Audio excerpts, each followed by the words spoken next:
حضرات سامعین کرام، سورۃ الانعام آیات 15 اور 16،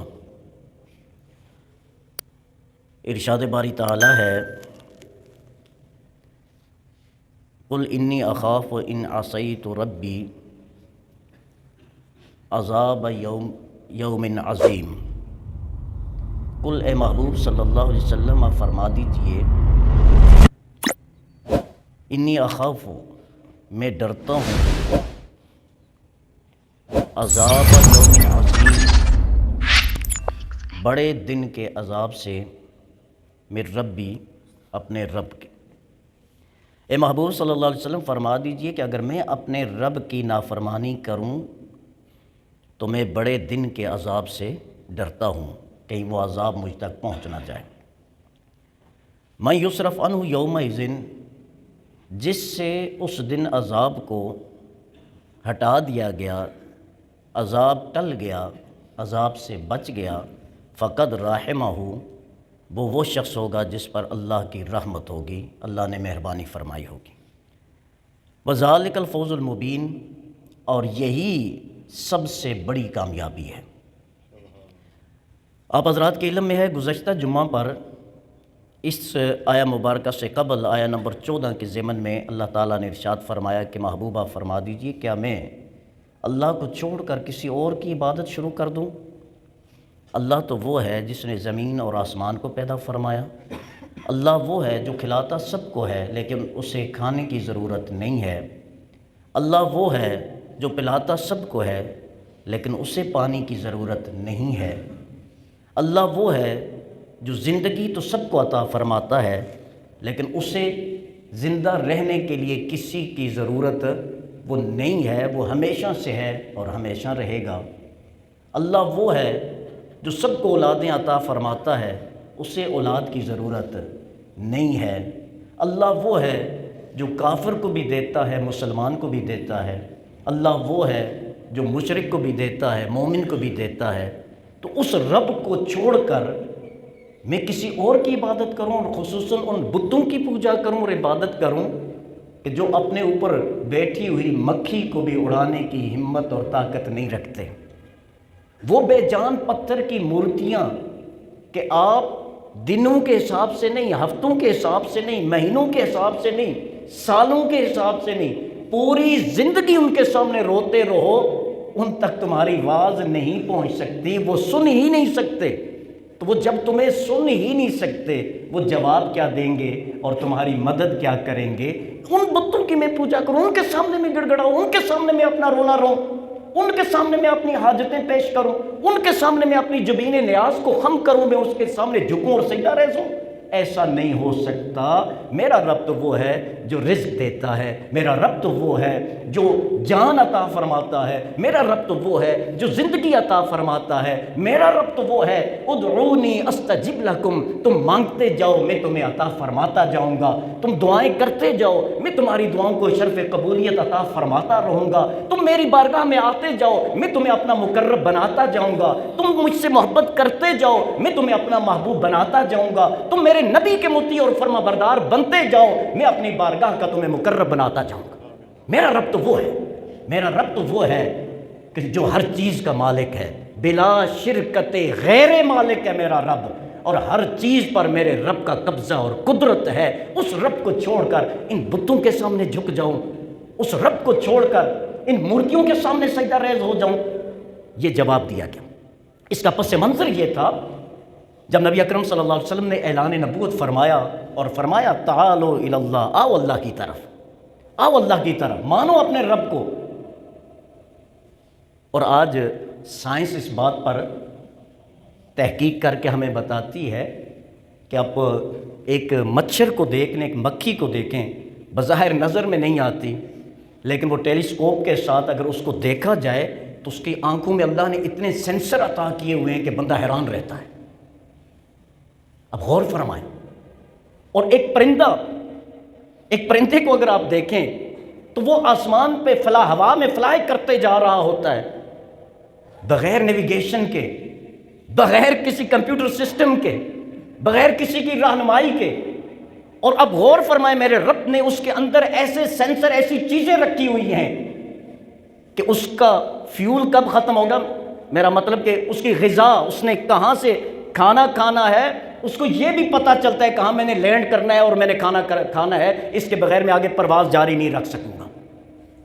اس کو رب نے وہ سینس دیا ہوا ہے کہ اس کی ہائٹ کتنے 1000 فٹ ہونی چاہیے یا کتنے 100 فٹ اس نے اوپر پرواز کرنی ہے، وہاں تک وہ پرواز کر سکتا ہے، اس سے اوپر بھی نہیں جانا، اس کے نیچے بھی اس نے نہیں رہنا۔ کون ہے؟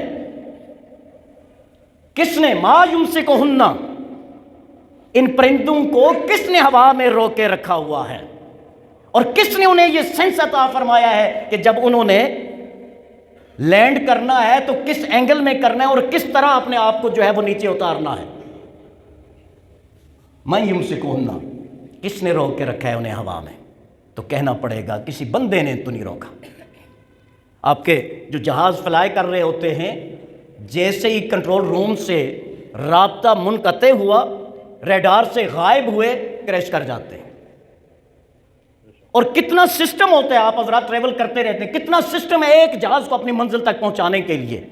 اور اس کے اگر آپ وہ جو پائلٹ کا وہ حصہ ہوتا ہے، کیبن ہوتا ہے جہاں سے وہ فلائی کر رہا ہوتا ہے جہاز کو، اس کے اندر کا سسٹم دیکھیں تو بندے کا عقل جو ہے وہ پریشان ہو جاتا ہے۔ اتنے بٹن، اتنا سسٹم، اتنے کیمرے، اتنے سینسر، وہ ساری چیزیں کر کے تو وہ سفر پہ نکلتا ہے، فلائی کرتا ہے۔ چھوٹی مکھی کو دیکھو، ایک چھوٹے پرندے کو دیکھو، اس کا سر نظر ہی نہیں آتا، لیکن رب نے سارا سسٹم اس کے اندر رکھا ہوا ہے۔ افا غیر اللہ، پھر بھی اس رب کو چھوڑ کے کسی دوسرے کے سامنے جھکے؟ فرمایا یہ تو وہی جھکے گا جو انتہائی بیوقوف اور احمق ہوگا، اور یا وہ ضد اور اڑیل قسم کا ہوگا جو جان بوجھ کے ماننے کو تیار نہیں ہوگا۔ حضرت امام اعظم ابو حنیفہ رضی اللہ تعالیٰ عنہ ارشاد فرماتے ہیں کہ اللہ تعالیٰ اگر نبیوں کو مبعوث نہ بھی فرماتا نا، پھر بھی حضرت انسان پر فرض تھا کہ اللہ کی توحید اور وحدانیت کا اقرار کرتے، کیونکہ رب نے انسان کو عقل دی ہے۔ انسان سوچتا ہے، اب کون انسان، کوئی غیر مسلم، کوئی مشرک، کوئی نان مسلم، آپ اس سے پوچھیں کہ ذرا بتاؤ یہ زمین کس نے بنائی ہے؟ یہ اور باتیں رہنے دیں، دوسری طرف نکل جاؤں گا۔ یہ سورج جو ہے میرا خیال ہے 14 کروڑ یا اس طرح کچھ جو ہماری زمین سے جو ہے بلندی پہ ہے، میل۔ اگر یہ 10 کلومیٹر اور نیچے ہوتا نا، 10 کلومیٹر زمین اور سورج کی دوری 10 کلومیٹر اور نیچے ہوتی تو کوئی چیز زندہ نہ رہتی، سب جل جاتا، اس کا ٹیمپریچر اتنا ہائی ہو جاتا۔ اور اگر اس چاند سے یہ زمین اور زیادہ نیچے ہوتی، زمین دور ہوتی 10 کلومیٹر یا اس سے کچھ زیادہ، تو کیا ہوتا؟ یہ سردی اتنی زیادہ ہوتی کہ سب برف بن جاتے۔ اور پھر یہ زمین جو چکر لگاتی ہے، اگر اس میں تھوڑا سا فرق ہو چکر میں تو کہیں دن ہی ختم نہ ہو، کہیں رات ختم نہ ہو۔ تو بتاؤ کون ہے جس نے یہ نظام چلایا ہوا ہے؟ کون یہ دعویٰ کر سکتا ہے کہ یہ سارا سسٹم لا الشمس ينبغي لها ان تدرك القمر ولا الليل سابق النهار وكل في فلك يسبحون، یہ سارے اپنے نظام اور اپنے دائرہ کار اور اپنے ڈومین میں کیسے چل رہے ہیں؟ کس نے چلایا ہوا ہے؟ بتاؤ کون ہے؟ تو کون بندہ کہے گا کہ یہ زمین کی یہ حرکت جو ہے یہ میں نے سیٹ کی ہوئی ہے؟ کون کہے گا کہ سورج کو میں نے اس جگہ پہ سیٹ کیا ہوا ہے؟ کون کہے گا کہ چاند کو میں نے اس جگہ پہ ٹھہرایا ہوا ہے؟ جس سے پوچھو گے کہے گا اللہ، اللہ کے سوا اور کوئی ایسا کر نہیں سکتا۔ اور دیکھو اس آسمان کی طرف، بغیر عمد ترونہا، اللہ فرماتا ہے اس آسمان کو دیکھو بغیر ستون کے میں نے کھڑا کیا ہوا ہے، اور اس کی چوڑائی اور موٹائی شاید گزشتہ جمعے یا اس سے پہلے جمعے میں نے آپ سے عرض کیا تھا۔ کس نے کیا ہے؟ ہم تو 10 بائی 10 فٹ کا ایک لینٹر بغیر پلر اور بیم کے کھڑا نہیں کر سکتے، تو کس نے یہ کھڑا کیا؟ بغیر عمد، قرآن کا دعویٰ ہے، پڑھو قرآن کو، کس نے کھڑا کیا ہوا ہے؟ تو کہنا پڑے گا یقولون اللہ، کہنا پڑے گا کہ وہ اللہ ہی ہے۔ تو اب بات سمجھ میں آئی؟ آقا کریم صلی اللہ علیہ وسلم کو اللہ ارشاد فرماتا اور آقا بیان فرماتے ہیں قل اغیر اللہ اتخذ ولیا، اس رب کو چھوڑ کے کسی اور کو رب بناؤں؟ ایسا ہو نہیں سکتا۔ جس کو سینس ہوتا ہے نا، ہاں سینس لیس جو ہوتے ہیں وہ تو ٹھیک ہے، لیکن جنہیں اللہ نے سینس عطا فرمایا ہوا ہے وہ ایسی حرکت نہیں کر سکتے۔ اب جو آخری بات ارشاد فرمائی قل انی اخاف، یہ اس امت کے لیے درس عبرت ہے، یاد رکھنا۔ اللہ فرماتا ہے محبوب قل فرما دیجئے، انی اخاف، میں ڈرتا ہوں، ان عصیت ربی، اگر میں اپنے رب کی نافرمانی کروں، عذاب یوم عظیم، بہت بڑا عذاب مجھ پہ آ سکتا ہے۔ کس کو کہا جا رہا ہے؟ تاجدار کائنات حضرت محمد الرسول اللہ صلی اللہ علیہ وسلم کہ محبوب آپ فرما دیجئے کہ اگر میں اللہ کی نافرمانی کروں تو عذاب عظیم کا شکار ہو جاؤں گا۔ تو امت اگر کہے کہ میں کچھ بھی نہ کروں، بس بیعت کر لوں تو میں جنت میں چلا جاؤں گا، میری بات سمجھ میں آ رہی ہے؟ مجھے فلاں لے کر چلا جائے گا، نہیں بھائی، اللہ کی عبادت مسٹ ہے، فرض ہے، اور یہ ہمارے لیے، اس امت کے لیے عبرت ہے۔ اور علامہ اقبال نے کہا تھا نا کہ وہ ہاتھ پہ ہاتھ دھرے منتظر فردا ہو، تم تو وہ ہاتھ پہ ہاتھ دھرے ہوئے ہو اور آنے والے کل کے منتظر ہو کہ ہمیں کوئی ایڈ آ جائے گی امریکہ سے یا یورپی یونین سے یا ورلڈ بینک سے یا IMF سے یا کوئی اسلامی دوست ملک ہمیں دے دے گا، بس ٹھیک ہے ہم چل جائیں گے۔ نہیں، پہلے محنت کرو، کوشش کرو، اپنے آپ کو بدلو، اپنے آپ پر کنٹرول کرنا سیکھو۔ جب اپنے آپ کو سنوار لوگے، بدل لوگے، میرا رب تو آپ کی مدد کے لیے ہر وقت تیار ہے، ہر وقت موجود ہے، تمہیں کسی کے پاس جانے کی ضرورت نہیں ہے۔ لیکن وہ علامہ اقبال کا ہی غالباً شعر ہے، خدا سے نو امیدی، بتوں سے تجھے امید، بتا اس سے بڑی کافری اور کیا ہے۔ اللہ سے تو امید نہیں ہے، باقی ہر ایک سے امید ہے، اور اسی رب کو چھوڑ کے دوسروں پہ امیدیں اور تکیہ لگانے کی وجہ سے یہ امت بربادی کی طرف جا رہی ہے۔ آج بھی آ جائیں اور اس آیت کو سورہ انعام کی آیت نمبر 14، 15 اور 16 کو بار بار پڑھیں، پھر بندہ کہے گا یار میں کدھر جا رہا ہوں؟ میرا رب تو کہتا ہے رزق مانگنا ہے، اللہ خیر الرازقین، اللہ سب سے بہترین رزق دینے والا ہے۔ زندگی مانگنی ہے، یحیی، زندگی تو وہ دیتا ہے، اور موت سے ڈرتے ہو، یمیت، موت بھی وہ دیتا ہے۔ عزت چاہیے، وتعز من تشاء، عزت تو رب دیتا ہے۔ بے عزتی سے ڈرتے ہو تو وتذل من تشاء کا مطالعہ کرو، ذلت اللہ کی طرف سے ہوتی ہے، بندہ ذلیل کسی کو نہیں کر سکتا، اور بندے کسی کو عزت بھی نہیں دے سکتے، عزت اسے ملتی ہے جسے رب عزت دے، اور ذلیل وہ ہوتا ہے جو رب کی بارگاہ سے ذلیل ہو جائے۔ اور تیسرا، عذاب سے بچنا، آقا نے ارشاد فرمایا، رب نے فرمایا اور آقا نے بیان فرمایا، قل محبوب بتا دیجئے ان سب کو، میں محمد الرسول اللہ کے عذاب سے ڈرتا ہوں، اور میں وہ ہوں جس کے اگلے پچھلے گناہ رب نے معاف فرما دیے ہیں، میں وہ ہوں جس کے لیے رب نے کائنات ارضی و سماوی سجائی ہے، میں وہ ہوں جس کے لیے رب قیامت کو سجائے گا۔ لیکن میں بھی رب سے اتنا ڈرتا ہوں کہ میں ایک دن میں 70 مرتبہ اللہ سے معافی مانگتا ہوں۔ پھر میں اور آپ اپنا تجزیہ کریں، کتنی مرتبہ رب سے استغفار کرتے ہیں، اپنے رب کو حاضر ناظر رکھ کے اپنے دل سے پوچھیں ہماری حالت کیا ہے اور ہمارا احساس کتنا ہے، ہمیں خود جواب مل جائے گا۔ آگے ارشاد فرمایا، یاد رکھنا، من یصرف عنہ یومئذ، جس دن، جو شخص اس دن عذاب سے بچ گیا، فقد رحمہ، بس وہ سمجھ جائے کہ اس پہ رحم ہو گیا۔ جو شخص قیامت کے دن عذاب سے بچ گیا، وہ سمجھ جائے کہ اللہ کا اس پر رحم ہو گیا، اس پر اللہ کا فضل ہو گیا۔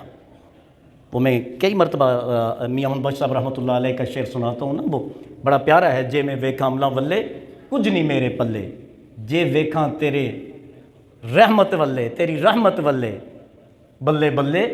تو اب آپ غور فرمائیے، فقد رحمہ، یہاں انتہائی غور طلب بات ہے، جو عذاب سے بچ گیا وہ عمل سے نہیں بچا، فقد رحمہ، اللہ نے اس پر رحم فرما دیا، کیونکہ اللہ کے فضل اور کرم کے بغیر کوئی بندہ اللہ کے عذاب سے بچ نہیں سکتا۔ جب آقا نے ارشاد فرمایا کہ اللہ کے فضل اور اللہ کی رحمت کے بغیر کوئی عذاب سے نہیں بچ سکتا، صحابہ نے عرض کی وانت یا رسول اللہ، یا رسول اللہ آپ بھی؟ آقا نے فرمایا انا، نعم نعم نعم، ہاں میں بھی اللہ کی رحمت کے بغیر بچ، ہاں میرے رب کی رحمت نے مجھے اپنے گھیرے میں لے لیا ہوا ہے، میرے رب کی رحمت نے مجھے اپنے گھیرے میں لیا ہوا ہے، میری رب کی رحمت ہر وقت میرے شامل حال ہے۔ تو بتلانا مقصود یہ ہے، آقا نے، اللہ تعالیٰ نے ارشاد فرمایا ذالک الفوز المبین، یہ سب سے بڑی کامیابی ہے کہ بندہ قیامت کے دن اللہ کے عذاب سے بچ جائے، کامیابی یہ ہے۔ اب معلوم کیا ہوا کہ کامیابی، عظیم کامیابی کیا ہے؟ اچھی فیکٹری لگانا۔ یہ یاد رکھنا، میں جب بھی یہ بات کرتا ہوں اس کا یہ مطلب نہیں ہے کہ دنیاوی محنت چھوڑ دی جائے۔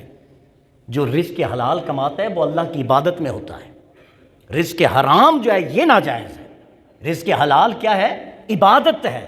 بزنس عبادت ہے، تجارت عبادت ہے، ملازمت عبادت ہے، کام کرنا عبادت ہے۔ میرے آقا نے فرمایا القاسم حبیب اللہ، محنت سے کمائی کرنے والا مزدور اللہ کا دوست ہے۔ میرے آقا نے ارشاد فرمایا التاجر الصدیق الامین مع الشہداء یوم القیامہ، قیامت کے دن امانت دار تاجر جو ہے شہیدوں کے ساتھ کھڑا کیا جائے گا، بس سچا ہو اور امانت دار ہو۔ تو تجارت اچھا ہے، ثواب ہے، اجر ہے، لیکن دنیا سے اتنی محبت کر بیٹھنا کہ آخرت کو بلا دے بندہ، یہ ناجائز ہے۔ دنیا کماؤ، جمع کرو، رزق حلال حاصل کرو، اپنے بچوں کو اچھا مکان، اچھا جو ہے وہ رہن سہن، اچھی تعلیم، سہولتیں دیں، ناجائز نہیں ہے، لیکن زندگی کا مقصد ہی یہی بنا لیا جائے پیسہ پیسہ اور پیسہ، یہ بندہ مومن کی شان کے خلاف ہے۔ تو کامیابی اس دنیا میں کامیاب کوئی کتنا ہے میٹر نہیں کرتی، کامیابی یہ ہے کہ قیامت کے دن کامیاب کون ہو گیا۔ وہ غالباً امیر المجاہدین علامہ خادم حسین رضوی رحمۃ اللہ تعالیٰ وہ اکثر اپنی تقریروں میں فرمایا کرتے تھے کہ محشر کے روز فیصلہ ہوگا جیتا کون اور ہارا کون۔ تو بات یہی ہے دوستو، قیامت کے دن فیصلہ ہوگا کہ کامیاب کون ہوا اور ناکام کون ہوا۔ اللہ تعالیٰ سے دعا ہے ہمیں دنیا کی بھی کامیابی عطا فرمائے اور ہمیں آخرت کی کامیابیاں بھی نصیب فرمائے۔